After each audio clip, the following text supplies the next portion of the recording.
கர்த்தருடைய பரிசுத்த நாமத்துக்கு ஸ்தோத்திரம் உண்டாவதாக. நீதிமொழிகளின் புத்தகம் 14வது அதிகாரம் 15வது வார்த்தையில், பேதையானவன் எந்த வார்த்தையை நம்புவான், விவேகியோ தன் நடையின் மேல் கவனமாயிருக்கிறான் என்று சொல்கிறார். அப்போ பேதையானவனையும் விவேகியும் ரெண்டு மனிதர்களை இங்கே கூறப்படுகிறது.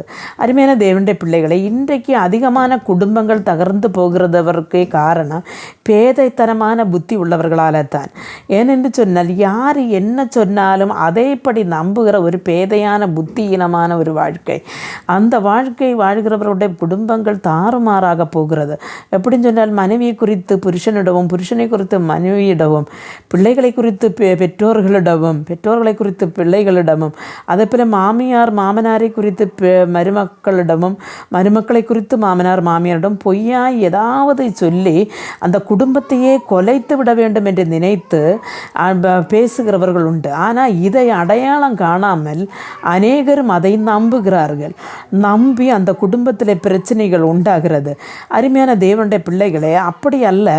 ஒரு விவேகி அப்படின்னு சொன்னால் அதை திரிச்சு அறிய வேண்டியவை. இது என்னுடைய குடும்பம், என்னுடைய மனைவியை பற்றி எனக்கு தெரியும், என்னுடைய புருஷனை பற்றி எனக்கு தெரியும், என்னுடைய பிள்ளைகளை பற்றி எனக்கு தெரியும், அப்படி என்று சொல்லி அவர்களை குறித்து நல்ல ஒரு விவேகத்தோடு அல்லனா ஒரு நல்ல புத்தியோடு அவர்களை குறித்து நினைக்காமல் பேதைத்தனமாக நினைக்கிறதுனால பல குடும்பங்களும் தகர்ந்து இன்னைக்கு டைவர்ஸுக்கு மத்தியிலையும் தற்கொலைக்கு மத்தியில் அப்படி இருக்கிறது. அடியும் பிணக்கம், என்றைக்கும் மதுபானங்கள் அருந்தி வந்த அடி, அப்படியெல்லாம் பிரச்சனைகள் நடக்கிறது. இந்த ஒரே ஒரு காரணம் தான், பேதைத்தனமான வாழ்க்கை. அருமையான தேவனுடைய பிள்ளைகளை, நம்முடைய வாழ்க்கையில் அந்த பேதைத்தனமான வாழ்க்கையை நாம் வாழ்ந்து கொண்டிருப்போருமானால் இன்றைக்கே மனம் திரும்ப வேண்டியதாக இருக்கிறது. ஏனென்று சொன்னால், கர்த்தர் என்ன சொல்லுகிறார்? கர்த்தர் குடும்பத்தை சமாதானத்தோடு இருக்க வேண்டும் என்று கர்த்தர் விரும்புகிறார். அதை நாம அந்த ஒரு நம்முடைய புத்தீனமான நடத்தைகள், பேதைத்தனமான நடத்தையினால் ஒரு குடும்பத்தில் சமாதானத்தை கெடுக்கக்கூடாது. ஒரு தடவை முன்காலத்தில் வருஷங்களுக்கு முன்பாக என்னுடைய பக்கத்தில் ஒரு ஆள் என்னுடைய மாமியாரிடம் என்னை பற்றி அவதூறாக பேசி இருக்கிறார்கள். பல நாட்களில் பேசுவார்களாம். என் மாமியார் என்னோட சொல்லி தான் எனக்கு தெரியும். அவர்கள் சொன்னார்களாம், நாங்கள் சாப்பிட்டு கொடுத்து வளர்த்துக்கிற நாய் ஆனால் எங்கே போனாலும் எங்கள் நடையில் வரும் என்று எங்களுக்கு நல்ல உறப்புண்டு. அதனால் அவள் எப்படி நடந்தாலும் எனக்கும் என் பையனுக்கும் இல்லாத ஒரு வேதனை இந்த உலகத்தில் வேறு யாருக்கும் வேண்டாம் அப்படின்னு சொல்லியிருக்கிறாங்க. அப்படி அவர்கள் சொன்னதுக்கு பிறகு அந்த நபர் என் மாமியாரோட பேசுகிறதே இல்லை. ஆனால் அதுக்கு பிறகு அவர் மரணமறை 2 பேர் இறந்து போனார்கள், மரணமறையும் பேசவில்லை. அதே மாதிரி தான் அவர்கள் ஒருக்க என்னிடம் சொன்னார்கள், என் மாமியாரை குறித்து என்னுடன் அவதூறாக பேசினார்கள். அவர்கள் இதையெல்லாம் எடுத்துகிட்டு போய் விற்கிறார்கள், அப்படி செய்கிறாள் இப்படி செய்கிறாள் என்றெல்லாம் சொல்லி. நான் சொன்னேன், இங்கே இருக்கிறது எல்லாம் அவருடைய மகனுடைய சம்பாத்தியத்தில் உள்ளது. ஒரு அம்மாக்கு இருக்கிறதை விட ஒரு அவகாசம் ஒரு மனைவிக்கு இல்லை.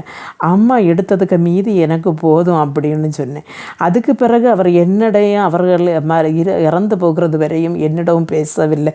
அருமையான தேவனுடைய பிள்ளைகளை, இப்படித்தான் குடும்பத்திலே குழப்பங்களை உண்டு பண்ணுவார்கள். ஆனால் மாமி என்னுடன் கேட்டு அடிபடுத்தால் எங்களுடைய குடும்பத்தில் சமாதானம் கேடு போகஞ்சு. நான் அவருடன் ஏதாவது பேசியிருந்தால் கண்டிப்பாக அவருடைய சமாதானம் என்னுடைய சமாதானம் போகும். அருமையான தேவனுடைய பிள்ளைகளை, குடும்பத்துக்கு விரோதமாய் வருகிற அவதூறான பேச்சுக்கள் சபையில் போகிறதுக்கு விரோதமாய் சொல்லுகிறது. அதே மாதிரி வேலையிடங்களில் சொல்லுகிற அவதூறுகளை கேட்டுக்கொண்டு அல்ப புத்தியாக அந்த சொன்ன பேதைத்தனமாக நாம் ஏதோ கேட்டோம் என்று சொல்லி கேட்டதை வைத்து வழக்குண்டாக்குறது, அவர்களுடன் நாம் பிரிந்து போகிறது, அப்படி ஒன்றும் வைக்கக்கூடாது. நாம் என்ன செய்யணும்? அதை நாம் விவேகத்துடன் புத்தியாக சிந்தித்து நடந்து கொள்ள வேண்டும். ஜெபிப்போம். எங்களை மிக அன்பாக நேசித்து வழிநடத்துகிற நல்ல தகப்பனே, ஆண்டவரை, யாருடையாவது பேச்சை கேட்டுக்கொண்டு பேதைத்தனமாக அறிவில்லாய்மையினால இவர்கள் குடும்பத்திலே குழப்பம் உண்டாக்கி குடும்பங்கள் பிரிந்து போகிற நிலையில், அல்லங்கள் கண்ணீரின் மத்தியில், அல்லங்கள் சண்டையினால் நிறைந்திருக்கிறது. ஆனால் இவருடைய குடும்பத்தின் மத்தியிலே கர்த்தாவே, நீர் ஒரு பெரிய ஆண்டவரை ஒரு விடுதலை நீர் அனுப்ப வேண்டும்.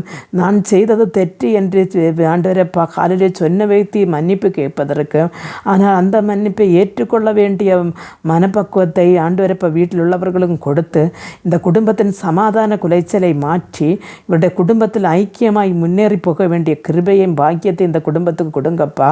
உம்முடைய வருகை வரை இந்த குடும்பம் குடும்பம் ஆண்டவர் உமது ஐக்கியத்தில் ஆண்டவர் நிலைநிற்கவும் ஆண்டவர் விவேகமாய் புத்தியாய் ஆலோசித்து செயல்பட வேண்டிய ஒரு நல்ல ஒரு புத்தியை இவர்களுக்கு கொடுத்து வழி நடத்துங்க. இயேசு கிறிஸ்துவின் நாமத்தில் ஜெபிக்கும்போது ஜெபத்தை கேட்டு பதில் தாரும் ஜீவனுள்ள தகப்பனே, ஆமென்.